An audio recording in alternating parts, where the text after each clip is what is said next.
on April 13th, 2011. Franco Imperial did an interview of Jimi Yamaichi. The topic, how was Nikkei Matsuri started? So the voice you hear off camera is Franco, but the man you see on screen, that's someone who built and maintained a majority of the iconic spots in San Jose's Japantown. Jimi literally built them with his hands.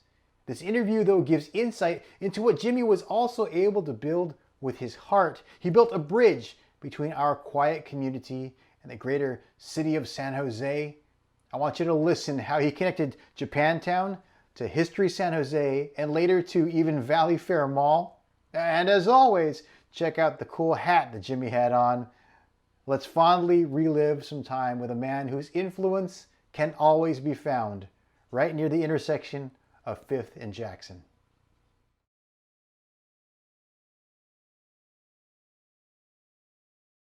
1977 was the bicentennial year for City of San Jose. And at the time, the Japanese American community supported it, and we had different kind of program. We had 1 week long program of different things. We had flower arrangements and bonsai and dance and this and that.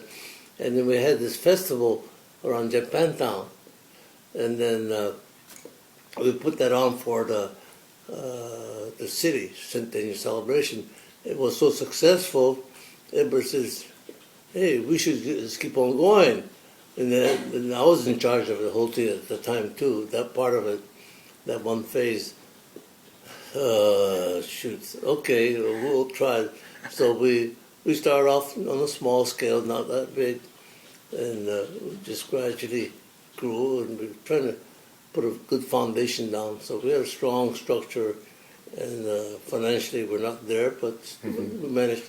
And that's how it really started. Then I kept on going, and I had a lot of support from the community. That's how it started. It was just from that little bit kick off from the San Jose Centennial, City of San Jose. Yeah. So, and one thing about, you probably know Susan Hammer. She was just getting into politics there too, and she was working, and then she was the aide to, Tom McHenry. Anyway, she got into politics, and for the next 20 years, she only missed 2 times. Wow. I mean, that's for the schedule they keep. I mean, later on she was a councilwoman, then she went to be a mayor, 2-term mayor and all that, and she was able to miss twice. That's hell of a record. I don't care what you say. Sure, she may come 5 minutes and say hi, hello, goodbye, but still, she made the effort. Yeah. And not all the mayors that do that, no councilmen do that. They just skip. So, so I had a very, very good relationship with the city hall that way, and she was very helpful in many ways. And then we were very helpful to the city. Like the city was in real dire needs at the Kelly Park, and the fish was dying, and this was 1980-81.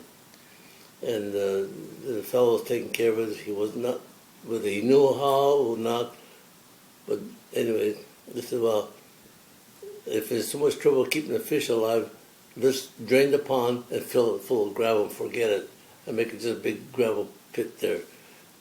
And at the time, Sherry Lewis was the council lady in charge of the Kelly Park. That's one of the jobs that they had. And Shirley talked to me about it. They said, well, we got to do something about the Kelly Park. The fish is dying and so forth, and we don't have the money. The budget's low. It's just... I said, well, Susan, how much money do you need? I said, well, whatever. How about $10,000? Oh, that'd be a big help. So Nikkei Matsuri kicked in $10,000. And how we got $10,000, this is kind of peculiar. I'm kind of going backwards, but we put on a big smoke, so 1981.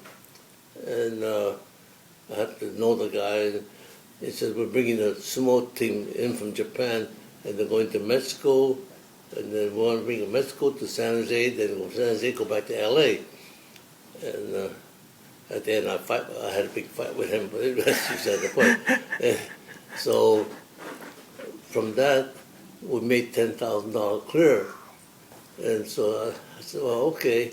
So I asked the board, is it all right? Do we donate $10,000 to the city? Now, DP, our treasurer, was, well, I think that's good cause for our community. We can't afford to fill that pond up. So we gave him $10,000, and Shirley Lewis was very, very appreciative that we were able to give him that money and then keep the fish pond alive today. Not too many people know that story. And another thing that we really helped the community, Valley Fair was going to be closed at one time. Really? Yeah, and when you enter the Valley Fair from the east side parking lot, the two-story garage there. Okay, Oh, yeah. There's a side entrance there that goes right into, there's a pizza place to the right, and then there's some stores there. There used to be a kind of open mall-like, and then underneath the truck used to park merchandising people, and that's where Safeway was, Macy's. And I was working at Valley Fair at the time. I don't know what I was doing there, and the stores were closed and this and that. And the managers came up, the Valley Fair manager came up and said, "Hey Jim, we got to do something to pep the thing up." And well, I'll do what I can. I said, we have our fair coming up pretty quick, but we could put a mini Nikkei Matsuri fair at Valley Fair, then move that over to our Japantown location. And so there was a big, pretty good sized floor area. It was a furniture store. It was vacant there. There was a lot of vacant stores there. And we put on the big show there. We put all the display, the doll display, the ikebana, the bonsai, everybody. We put the whole thing together, and was